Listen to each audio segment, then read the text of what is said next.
നമുക്ക് സിബിയിലേക്ക് ഒന്നുകൂടി പോകാം. ഞാൻ നേരത്തെ പറഞ്ഞ അവിടുത്തെ ഒരു അന്തരീക്ഷം വളരെ വളരെ വളരെ ഗുരുതരമായ ഒരു സാഹചര്യമാണ്. കടുത്ത ചൂടാണ്, കുടിവെള്ളം കിട്ടാനില്ല. ഇതിനിടയിൽ ഇത്തരം ഉത്തരവാദിത്തങ്ങളും ജോലിയും ഒക്കെ ചെയ്ത് രാവിലെ തന്നെ ഇറങ്ങേണ്ടി വരുന്നവരാണ്. അതുകൊണ്ട് സിബി ഈ പറഞ്ഞ പോലെ രണ്ട് സാഹചര്യങ്ങൾ കൂടി ഒന്ന് ചുരുക്കി വേഗത്തിൽ. ഒന്ന്, അരവിന്ദ് കെജ്രിവാളിൻ്റെ ജാമ്യം കിട്ടി, തൊട്ടുപിറകെ ജാമ്യം പോയി, അതൊരു ഭാഗത്ത്. മറുഭാഗത്ത് ആം ആദ്മി സർക്കാർ വലിയ സമരം ചെയ്യേണ്ടി വരുന്നു കുടിവെള്ളത്തിനായി. തൊട്ടപ്പുറത്ത് BJP ഭരിക്കുന്ന ഹരിയാന സർക്കാർ കുടിവെള്ളം കൊടുക്കുന്നില്ല. സുപ്രീം കോടതി പറഞ്ഞതാണ്. അവിടുത്തെ ജലവിഭവ വകുപ്പ് മന്ത്രി ഇന്നലെ മുതൽ അനിശ്ചിതകാല നിരാഹാര സമരം ദില്ലിയിൽ ആരംഭിച്ചിരിക്കുന്നു.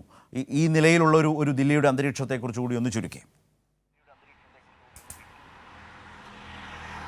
ശരത്ത്, തീർച്ചയായും ദില്ലി സർക്കാർ ഇപ്പോൾ വളരെ വലിയൊരു പ്രതിരോധത്തിൽ പോയിരിക്കുന്നു എന്ന് പറയേണ്ടി വരും. കാരണം ഇപ്പോൾ കുടിവെള്ളക്ഷാമം വളരെയധികം രൂക്ഷമാവുകയാണ് ഓരോ ദിനം കൊടുന്തോറും. ഏകദേശം 28 ലക്ഷം ആളുകൾക്ക് കുടിവെള്ളം ലഭിക്കുന്നില്ല എന്ന് ദില്ലി സർക്കാർ തന്നെ സമ്മതിച്ചിട്ടുണ്ട്. കഴിഞ്ഞ ദിവസം കേന്ദ്ര സഹായം ആവശ്യപ്പെട്ടുകൊണ്ട് പ്രധാനമന്ത്രിക്ക് കത്ത് നൽകിയെങ്കിലും യാതൊരു മറുപടിയും ലഭിച്ചില്ല. ഇതേ തുടർന്നാണ് ജലവിഭവ വകുപ്പ് മന്ത്രി അതിഷി മെർലേന ഇന്നലെ മുതൽ നിരാഹാര സമരം ആരംഭിച്ചത്. അതുമാത്രമല്ല, ഹരിയാനയിൽ നിന്നും തങ്ങൾക്ക് ലഭിക്കേണ്ട വെള്ളം ലഭിക്കുന്നില്ലെന്ന് അവർ വീണ്ടും വീണ്ടും ആവർത്തിക്കുകയും ചെയ്യുന്നു. എന്തായാലും ഇതിൽ പരസ്പരം രാഷ്ട്രീയം പഴിചാരിക്കൊണ്ട് ഇത്തരത്തിൽ മുന്നോട്ട് പോകുമ്പോൾ സാധാരണക്കാരുടെ അവസ്ഥ വളരെ ദുരിതം തന്നെയാണ്. അവർക്ക് കൃത്യമായി ജലം ലഭിക്കുന്നില്ല. അവർ കുടിവെള്ള ടാങ്കറുകൾ കാത്തുകൊണ്ട് പുലർച്ചെ മുതൽ നിൽക്കുന്ന കാഴ്ചകൾ നമുക്ക് ദില്ലിയിലെ തെരുവോരങ്ങളിൽ കാണാം. വളരെ വലിയൊരു ദുരിത കാഴ്ച തന്നെയാണ് അത്. ഈ വെള്ളം ടാങ്കറൊക്കെ വരുമ്പോൾ വളരെ വലിയ രീതിയിൽ പരസ്പരം സൗഹൃദം പോലും മറന്നുകൊണ്ട് വെള്ളത്തിന് വേണ്ടി തമ്മിലടിക്കുന്ന കാഴ്ച പോലും കാണാം. കഴിഞ്ഞ ദിവസം 3 പേർക്ക് പരിക്കേൽക്കുന്ന സ്ഥിതി ഉണ്ടായി. അങ്ങനെ എല്ലാ നിലയും വെള്ളത്തിന് വേണ്ടി ഒരു പോരാട്ടം, ഒരു യുദ്ധം നടത്തുന്ന ഒരു സ്ഥലമായി ഈ ഒരു രാജ്യതലസ്ഥാനം മാറി എന്ന് നമുക്ക് പറയേണ്ടി വരും. അതോടൊപ്പം തന്നെയാണ് കനത്ത ചൂടിൽ ഇന്നലെ ഒരു ആശ്വാസമായി ദില്ലിയിൽ ഒരു നല്ല മഴ പെയ്തു. ആ മഴ പെയ്തുകൊണ്ട് ഇന്നലെ രാത്രി ഒരു ചെറിയൊരു ആശ്വാസം എല്ലാവർക്കും ലഭിച്ചിട്ടുണ്ട്. പക്ഷേ എങ്കിൽ പോലും ചൂടിന് കുറവില്ല. ഇന്നിപ്പോൾ രാവിലെ നല്ല കനത്ത ചൂട് തന്നെയാണ്. 50% മുകളിലാണ് ചൂട്. പ്രത്യേകിച്ച് തെരുവിൽ കഴിയുന്ന ആളുകളാണ് ഏറ്റവും കൂടുതൽ ബാധിക്കുന്നത്. റോഡിൽ കിടക്കുന്നവരെല്ലാം തന്നെയും കഴിഞ്ഞ ദിവസം 50ലധികം മൃതദേഹങ്ങൾ കണ്ടെടുക്കുന്നത്, അതായത് റോഡിൽ മരിച്ചിടക്കുന്ന നിലയിൽ കണ്ടെത്തുന്ന സാഹചര്യമാണ് കഴിഞ്ഞ ദിവസം ഉണ്ടായത്. ദില്ലിയിലും NCR മേഖലയെല്ലാം നിലയും ഇപ്പോൾ നിരവധി പേർ, 100ലധികം ആളുകൾ ഈ കഴിഞ്ഞ ദിവസങ്ങളിലായി മരിച്ചിട്ടുണ്ടെന്നുള്ളതാണ് അനൗദ്യോഗികമായ കണക്ക്. എന്തായാലും വളരെ വലിയൊരു രൂക്ഷമായ പ്രതിസന്ധിയാണ് ദില്ലി സർക്കാർ നേരിടുന്നത്. അതേസമയത്താണ് ഈ അരവിന്ദ് കെജ്രിവാളിൻ്റെ ജാമ്യം. കെജ്രിവാൾ ഇന്നലെ പുറത്തു വരുമെന്നൊരു പ്രതീക്ഷയിൽ ആയിരുന്നു ആം ആദ്മി പാർട്ടി എല്ലാം തന്നെ ഇരുന്നത്. പക്ഷേ ഇന്നലെ ദില്ലി ഹൈക്കോടതി പെട്ടെന്ന് ആ ജാമ്യ ഉത്തരവ് ഇടക്കാലത്തേക്ക് ഇത്തരത്തിൽ സ്റ്റേ ചെയ്യുകയും പിന്നീട് ഇന്നലെ തന്നെ ഒരു 5 മണിക്കൂറിലധികം വാദവും പ്രതിവാദവും കേൾക്കുകയും ചെയ്തു.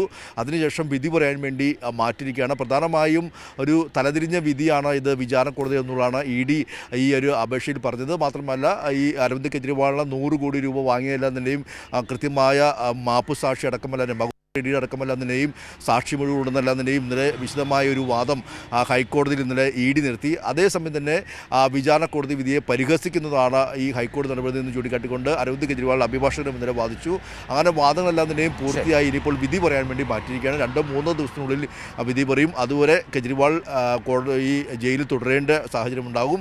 എന്തായാലും ഒരു വലിയ പ്രതിസന്ധിയും രൂക്ഷമായ പ്രതിസന്ധി തന്നെയാണ് ദില്ലി സർക്കാർ നേരിടുന്നത്. അതിനിടെയാണ് ഈ അരവിന്ദ് കെജ്രിവാളിന് ഒരു തിരിച്ചടി ഇപ്പോൾ ലഭിച്ചിരിക്കുന്നത്. പക്ഷേ എങ്കിൽ പോലും ഇനിയിപ്പോൾ ഒരു ഹൈക്കോടതിയിൽ നിന്നും അനുകൂലമായ അവധിക്കാല ഹൈക്കോടതി ബെഞ്ചിൽ നിന്നും അനുകൂലമായ വിധി ഉണ്ടാകുമെന്ന പ്രതീക്ഷയിൽ ആം ആദ്മി പാർട്ടി മുന്നോട്ട് പോവുകയാണ്. ശരത്ത്, ശരി സിബി, എല്ലാം കേട്ടു.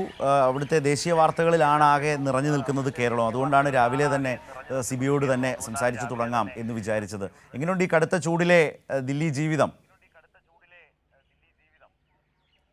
കടുത്ത ചൂടിൽ ദില്ലി ജീവിതം വളരെ ഈ പറയുന്ന പോലെ ബുദ്ധിമുട്ട് തന്നെയാണ്. നമുക്കറിയാം, ഈ ചൂടെന്ന് പറയുന്നത് വളരെ 50 ഡിഗ്രിക്ക് മുകളിലായതുകൊണ്ട് രാത്രിയും ഈ ചൂടിന് കുറവില്ല. രാത്രി ചൂട് ഏകദേശം 40-45 ഡിഗ്രി വരെ ചൂടുണ്ട്. അതുകൊണ്ട് തന്നെ നമുക്ക് എല്ലാവർക്കും കിടന്നുറങ്ങാനൊക്കെ വളരെ ബുദ്ധിമുട്ടുണ്ട്. കടുത്ത ചൂടിൻ്റെ ഒരു അസ്വസ്ഥതയുണ്ട്. കൂടുതലായി സൂര്യാഘാതവും നിർജ്ജലീകരണവും അതോടൊപ്പം തന്നെ കടുത്ത പനിയുമാണ് ഇപ്പോൾ ഇവിടെ വലിയൊരു ആരോഗ്യ പ്രശ്നമായിട്ടുള്ളത്. പൊതുവായി കടുത്ത ചൂട് വളരെ വലിയൊരു പ്രതിസന്ധി തന്നെ ഉണ്ട്. പ്രത്യേകിച്ച് നമുക്കൊക്കെ വളരെ വലിയ പരിചയമുള്ളൊരു കാലാവസ്ഥയുള്ള അല്ലാത്തതിനാൽ അതിൻ്റെതായ ആരോഗ്യ പ്രശ്നങ്ങളുണ്ട്. ഈ കടുത്ത അതിശൈത്യം ഇത്തവണ അനുഭവിച്ചിട്ടുണ്ട്. ഇപ്പോൾ സിബി ദില്ലിയിലെത്തിയിട്ട് ഏതാണ്ട് 1 വർഷക്കാലം കഴിഞ്ഞല്ലോ. നല്ല തണുപ്പ് കാലം, കടുത്ത ശൈത്യം അവിടെ എക്സ്പീരിയൻസ് ചെയ്തു, കടുത്ത ചൂടുകാലം എക്സ്പീരിയൻസ് ചെയ്തു. ഏതാണ് സഹിക്കാൻ പറ്റാത്തത്? ഇത് തന്നെയല്ലേ?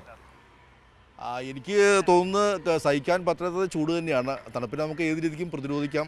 തണുപ്പ് കാലം ഒരു രസകരമായ കാലമാണെന്നാണ് എനിക്ക് തോന്നിയിട്ടുള്ളത്. മാത്രമല്ല കടുത്ത ചൂട് തണുപ്പ് വന്നാലും അത് നമുക്ക് പ്രതിരോധിക്കാൻ കഴിയും. പക്ഷേ ചൂടിനെ നമുക്ക് പ്രതിരോധിക്കാൻ കഴിയില്ല. അതാണ് ചൂടുകാലമാണ് അസഹ്യമായിട്ട് എനിക്ക് തോന്നാറുള്ളത്. മറ്റുള്ളവർക്കും അത് തന്നെയാണെന്നാണ് എനിക്ക് തോന്നുന്നത്.